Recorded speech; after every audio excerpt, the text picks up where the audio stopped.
So I have to grew up with different kinds of aunties, Wow. uncles, and friends and all that. So at 2003, when I finally completed JHS, when I realized I won't get the financial support to continue, I have to leave home and start my own life. Wow.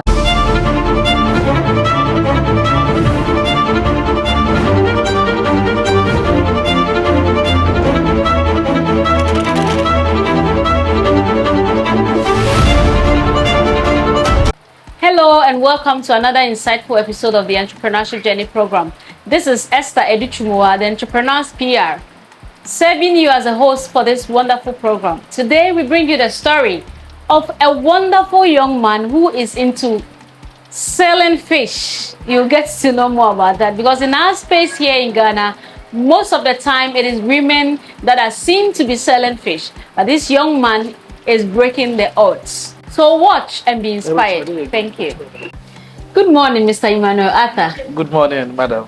Thank you for allowing us to cover your story today. You're welcome.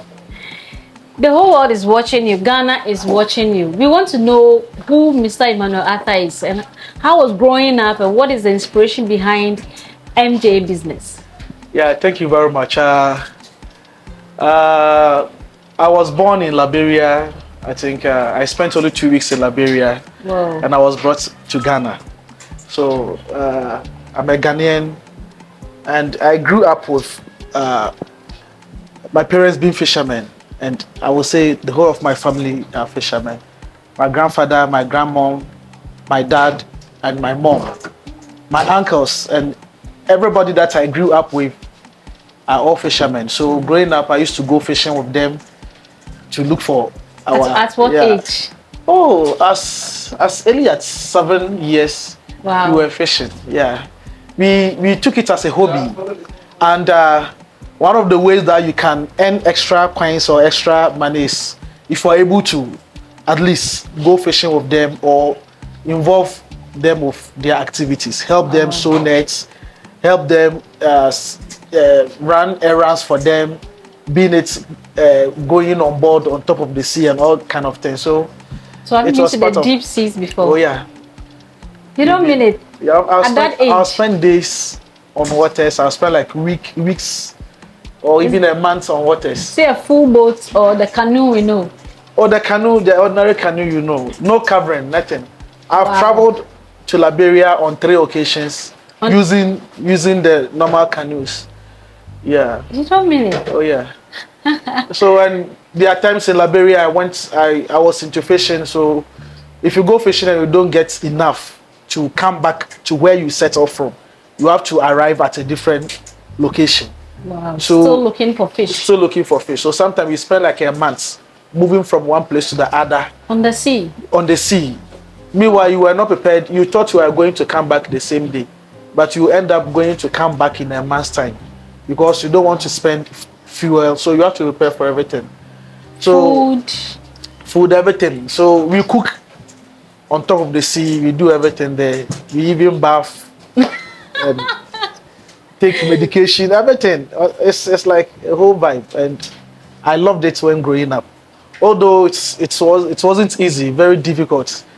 It got to a point my parents had to travel to Liberia when I was in KG. I think KG2 going to class 1. Yeah, so my parents left, both of them. So I have to grew up with different kinds of aunties, uncles, and friends and all that. So at 2003, when I finally completed JHS, when I realized I won't get the financial support to continue, I have to leave home and start my own life. Wow. Yeah, so from 2003, I left Axim. I came to stay with a friend at Agunam Kwanta, and by the grace of God, I got someone who helped me to go through secondary, but it was difficult. So at my final year, I couldn't register, and looking at how things were going, I left my colleagues and went to Liberia to look for greener pastures, to join my parents there, to see if maybe there will be a change, since going outside Ghana, you have the perception that you are traveling, you are going abroad. Exactly. So coming back, you will come with something. So in Liberia, where I was staying, it's a fishing community. Oh, okay. So I see people move from the cities, the towns, yes, come down to where I'm staying, buy the fish, and send it to the estates to sell. So when going to the market or when in a vehicle, I see some of these boys holding the fishes by the roadside, selling to private cars. So I was saying, hey, I can do something out of this. But looking at, I don't know how. So when I finally come back to Ghana and I'm a dropout, I've been looking for a job, I don't know how to get it. And I said, no, if that's the case, I will start developing the idea I had when I was in Liberia. Because where I was in the central region, it's also a fishing community. Exactly. We have abundance of fish wherever you go. But on TVs, as at that time, I haven't been to Accra, but I have idea that definitely there are people on the other side that might need it. And I see people drive all the way from Takrade, where I am, and Accra, come to the beach to buy. Why don't I be a gap for them? It will be like errands. Exactly. Instead of you driving all the time coming, I will just buy it and bring it to you at your end. Exactly. And you give me something little. So I just ventured into it. Wow. So what I did was, I didn't have money then. So I was having 30 cedis. So I went to the big side, bought 30 cedis worth of fish, and went to Commander Training College, where the teachers are staying, because I used to stay there. So I engaged the teachers, so I'm selling fish. So if interested, and they called their colleagues. I think one person bought the 30 cedis. I sold it 50. So right there, I got extra 20. I went back, bought 50 cedis worth of The same day? the same day. Wow. Yeah. I came back to the same teachers training, Bungalow. the bungalows where the teachers are. Yeah, and I think 2 people bought the 50 cedis and divided. And as I sold it 80. Wow. Yes. So that same day, I've gotten 80 cedis using 30 cedis. 50 cedis. And the day was still young. So I went back and buy extra 80 cedis worth of fish, and it was getting late. At that point, I couldn't go further. I had to look for somebody's freezer, put it in it. The next morning, as early as in the morning, I went to a hospital and engaged the nurses. The nurses bought the 80 cedis, and they were still asking for more. How much did you sell the 80 cedis? It was, I think, I got around 130. Wow. Yes, I got around 130 for the 80 cedis. This is amazing. And the nurses were asking for more. So some of them even gave me money In advance. in advance. That's Wow. when you get it. I want 30, I want 20, I want this. So right from there, within a week, I was like, the 30 cedis has grown to almost like 500, 400 cedis. Wow. Yeah, and every day at least I get my Something to eat. So in a month's time, I was having like 1,000 on my own using the 30 cedis. Wow. So I don't rest. Every now and then, I go to the big side like 5 times. Before the next morning, I know where I'm going. Yeah, so That's planning. yeah, so when I realized that this week I've sold at this place, the next week I'll move from here, go to a different location. Like if I'm in Cape Coast, I will just come to Mankesim. Then I will sell there.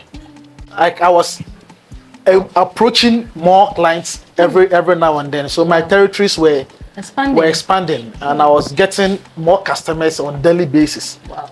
I started engaging the food vendors. I want to help you when I bring the fish, because at a point, first my capital was low. 30 cedis, one person will buy. Now you are having 1,000, you are having 2,000. You are buying, and you can't get one person to buy all. So for me to be able to sell more, I have to make sure I give some to other people. You sell it, 2-3 days, I'll come for my money and expand. So gradually I said no. Somebody advised me to do delivery. I didn't know what is delivery. What is delivery? So he sets a Facebook page for me, and both of us came by the name Emjay, and he did something. I didn't know what he did. He said he's boosting, or as at that time, I have no idea of. When was that? What? Which year was that? I think 2016. 2016. 2016, yeah. I remember it was getting to election, I don't know, something. Yeah. So when he did the boosting, most of the calls were coming from Accra. Wow. So I decided that, no matter, Accra is not a distance. Liberia, Accra, there, say here. So I will come to Accra and serve them. You had never been to Accra? I've never been to Accra before. So I came to Circle because that's what rings in my mind. That common name. Yeah. So I came to Circle, and I saw one printing press. I went there. It's at a brass spot around that area. Okay. Right from the printing press, I was discouraged. Wow. Because the lady asked me, "Hey, you sell fish?" I said, "Yes." So where is your co-store? I said, "I don't have a shop." So where do you sell from? I said, "I'm in Takrady." I said, Takrady, then you want to come to Accra. You don't have a shop. You don't have. Right after selling the remaining fishes, I took a taxi and told the taxi, "I'm going to La Paz. I don't know there." So when you get to La Paz, I beg you, look for any place you think I can sell my fish. Then you put me down. I say, "Hey, what's what do you bed? So me no bet you come, so I will pay you, don't worry." And I could see that taxi driver was an angel. Because the exact location the taxi driver dropped me, it was the exact location I got my breakthrough.